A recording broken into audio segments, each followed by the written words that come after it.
ಕನ್ನಡದ ನಂಬರ್ 1 ದಿನಪತ್ರಿಕೆ ವಿಜಯವಾಣಿಯಲ್ಲಿ ಪ್ರಕಟವಾಗಿರುವ ಈ ದಿನದ ಮಹತ್ವದ ಸುದ್ದಿಗಳನ್ನೊಮ್ಮೆ ನೋಡಿ ಬರೋಣ.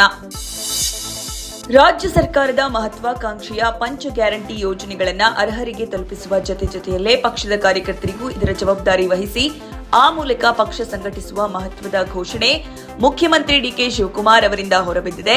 ಪ್ರತಿ ಗ್ರಾಮ ಪಂಚಾಯಿತಿ ಮತ್ತು ವಾರ್ಡ್ಗಳಲ್ಲಿ 5 ಸದಸ್ಯರನ್ನೊಳಗೊಂಡ ಗ್ಯಾರಂಟಿ ಅನುಷ್ಠಾನ ಸಮಿತಿ ರಚನೆ ಹಾಗೂ ಪ್ರಸಕ್ತ ಶೈಕ್ಷಣಿಕ ವರ್ಷದಿಂದ ವಿದ್ಯಾರ್ಥಿ ಸಂಘಟನೆಗಳ ಚುನಾವಣೆ ನಡೆಸಿ ಹೊಸ ನಾಯಕರನ್ನ ಸೃಷ್ಟಿಸುವುದಾಗಿ ಸಿಎಂ ಭಾನುವಾರ ಪ್ರಕಟಿಸಿದ್ರು. ಈ ಸುದ್ದಿಗೆ ಮುಖಪುಟ ನೋಡಿ. ಅಮೆರಿಕ ಮತ್ತು ಇರಾನ್ ನಡುವೆ ಶಾಂತಿ ಒಪ್ಪಂದ ದೃಢೀಕರಿಸಲು ಸ್ವಿಟ್ಜರ್ಲೆಂಡ್ ಮಧ್ಯಸ್ಥಿಕೆಯಲ್ಲಿ ಭಾನುವಾರ ನಡೆದ ಮೊದಲ ಸಭೆ ಯಾವುದೇ ನಿರ್ಣಯಕ್ಕೆ ಬಾರದೆ ಮುರಿದು ಬಿದ್ದಿದೆ. ಈ ಸುದ್ದಿಗೆ ಇಂದಿನ ಸಂಚಿಕೆ ಓದಿ.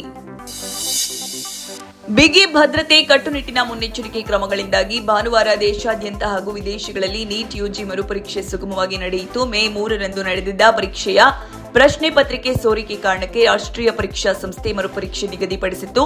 ಈ ಸುದ್ದಿಗೆ ವಿಜಯವಾಣಿ ಓದಿ. ಕರ್ನಾಟಕದಲ್ಲಿ ಮಾದಕ ವಸ್ತುಗಳ ಅಮಲು ದಿನದಿಂದ ದಿನಕ್ಕೆ ಮಿತಿ ಮೀರುತ್ತಿದೆ. ವರ್ಗ ಅಂತಸ್ತು ಭೇದವಿಲ್ಲದೆ ಎಲ್ಲಾ ವಯೋಮಾನದವರು ಅಮಲಿನಲ್ಲಿ ತೇಲಾಡುತ್ತಿದ್ದಾರೆ. ಈ ವಿಶೇಷಕ್ಕೆ ಮುಖಪುಟ ನೋಡಿ. ವಿಧಾನ ಪರಿಷತ್ ಚುನಾವಣೆಯಲ್ಲಿನ ರಾಜ್ಯ ಬಿಜೆಪಿ ಶಾಸಕರ ಅಡ್ಡ ಮತದಾನ ಕಮಲ ಪಕ್ಷದ ಪಾಳ್ಯದಲ್ಲಿ ತೀವ್ರ ತಲ್ಲಣ ಉಂಟು ಮಾಡಿದೆ. ಈ ಸುದ್ದಿಗೆ ಸಮಸ್ತ ಕರ್ನಾಟಕ ಪುಟ ನೋಡಿ. ಅಂತಾರಾಷ್ಟ್ರೀಯ ಯೋಗ ದಿನಕ್ಕೆ ಭಾನುವಾರ ಇಡೀ ಜಗತ್ತು ಸಾಕ್ಷಿಯಾಯಿತು. ಕೋಲ್ಕತ್ತಾದ ರೆಡ್ ರೋಡ್ನಲ್ಲಿ ನಡೆದ ಸಾಮೂಹಿಕ ಯೋಗ ಕಾರ್ಯಕ್ರಮದಲ್ಲಿ ಪ್ರಧಾನಿ ನರೇಂದ್ರ ಮೋದಿ ಭಾಗಿಯಾದರು. ಈ ಸುದ್ದಿಗೆ ಇಂದಿನ ಸಂಚಿಕೆ ಓದಿ.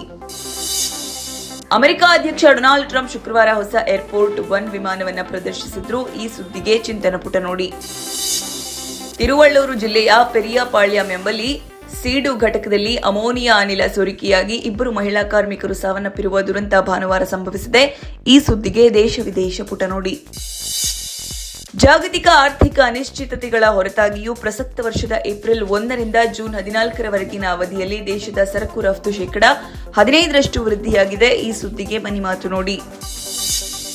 ಲೀಗ್ ಹಂತದ ಪಂದ್ಯದ ಬಳಿಕ ತನಗೆ ನಿಂದಿಸಿದ್ದ ಆತಿಥೇಯ ಶ್ರೀಲಂಕಾ ಎ ತಂಡದ ಆಟಗಾರರಿಗೆ ಬ್ಯಾಟ್ನಿಂದಲೇ ದಿಟ್ಟ ಉತ್ತರ ನೀಡಿದ 15 ವರ್ಷದ ಬ್ಯಾಟಿಂಗ್ ಸೆನ್ಸೇಷನ್ ವೈಭವ್ ಸೂರ್ಯವಂಶಿ ಪ್ರಚಂಡ ಆಟದ ಬಲದಿಂದ ಭಾರತ ಎ ತಂಡ ತ್ರಿಕೋನ ಏಕದಿನ ಸರಣಿಯಲ್ಲಿ ಪ್ರಶಸ್ತಿ ಗೆದ್ದು ಸಂಭ್ರಮಿಸಿದ್ರೆ ಭಾನುವಾರ ನಡೆದ ಹೈ ವೋಲ್ಟೇಜ್ ಪಂದ್ಯವನ್ನ ಭಾರತ ಗೆದ್ದು ಬೀಗಿದೆ. ಈ ಸುದ್ದಿಗೆ ಕ್ರೀಡಾಪುಟ ನೋಡಿ.